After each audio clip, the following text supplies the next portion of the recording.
Most people view the financial system as a mystery, or worse, a trap. But for the 1%, it's a game with very specific, hidden rules. Today, we're going to sit in on a conversation that most people never get to hear. This is the bridge between financial struggle and financial mastery. This is the full blueprint on credit, reputation, and the power of leverage.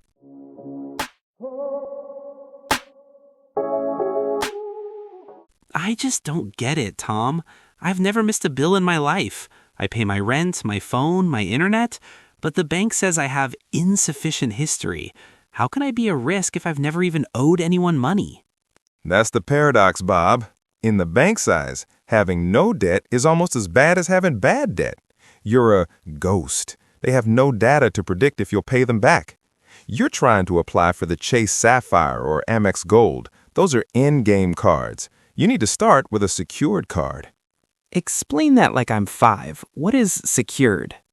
You give the bank $200. They put it in a locked box. They give you a card with a $200 limit. You're essentially borrowing your own money. It sounds pointless, but it's not for you. It's for the credit bureaus. Every month you pay that $10 lunch off, the bank tells the bureaus, Bob is responsible. After 6 to 12 months, they give you your $200 back and upgrade you to a real card. You've just graduated from ghost to trustworthy. So it's just about proving I'm not a thief? No, it's deeper. It's about reputation. Think of the bank as a high-stakes gambler. They want to bet on people who are boring. If you use your card for a huge vacation you can't afford, you're exciting, and that's a red flag. If you use it for gas and groceries and pay it off immediately, you're boring. The higher your score, the more the bank wants to buy your business by offering you lower interest rates on houses and cars. You're building a resume that speaks when you aren't in the room. My cousin told me it doesn't matter if I don't pay it all off as long as I pay the minimum. He says it's like a subscription fee for having the card. Your cousin is the reason banks have skyscrapers, Bob. That is the interest spiral. Let's do the math. You buy a $2,000 laptop at 25% APR. You pay the $40 minimum. Next month, the bank charges you $41 in interest. You paid $40, but you now owe $2,001. You are literally paying to go backwards. Wealthy people look at APR and laugh because we never see it. If you pay the card off early and completely every month, that 25% APR becomes 0%. You're using the bank's money for free while your own cash sits in an investment earning you money.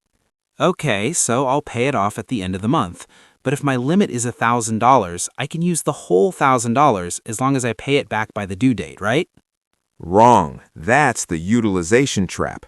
There are 2 dates you need to know, the due date and the statement closing date. The statement date is when the bank takes a snapshot of your balance and sends it to the bureaus. If you have a $1,000 limit and you spend $900, even if you pay it off the next day, the bank snapshots that 90% usage. The bureaus see 90% utilization and panic. They think you're broke. To play like the 1%, you keep that snapshot under 10%.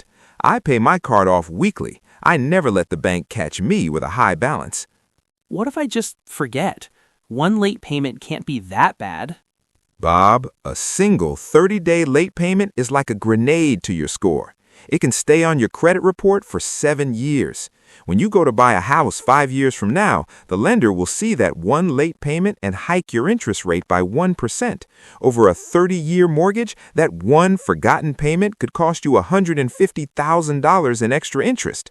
You have to be obsessed with your payment history. Set up safety net Autopay for the minimum amount, so even if you're in the hospital, the streak stays alive. Every time I check my score on those apps, I get nervous. Am I hurting myself just by looking? No, that's a soft pull. Checking your own score or a background check for a job doesn't hurt you. A hard pull only happens when you tell a lender, I want to borrow money right now. That drops your score by 2 to 5 points. It's a temporary dent. The mistake people make is shotgunning applications, applying for 5 cards in one day. That looks like a financial meltdown. Space them out by at least 6 months.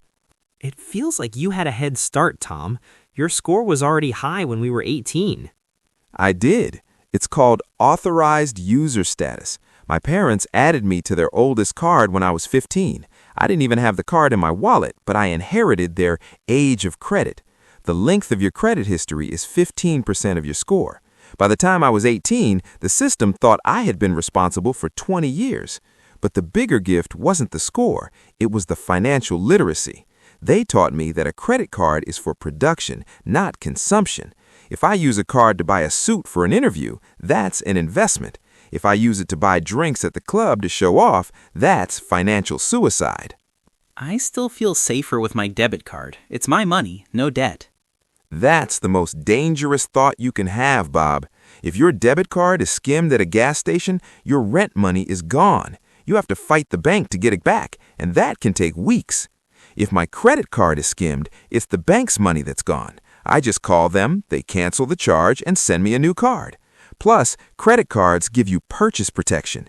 If you buy a laptop and it shows up broken, the credit card company is your personal legal team. Why would you ever shop with your own exposed cash when you can use the bank's shielded money?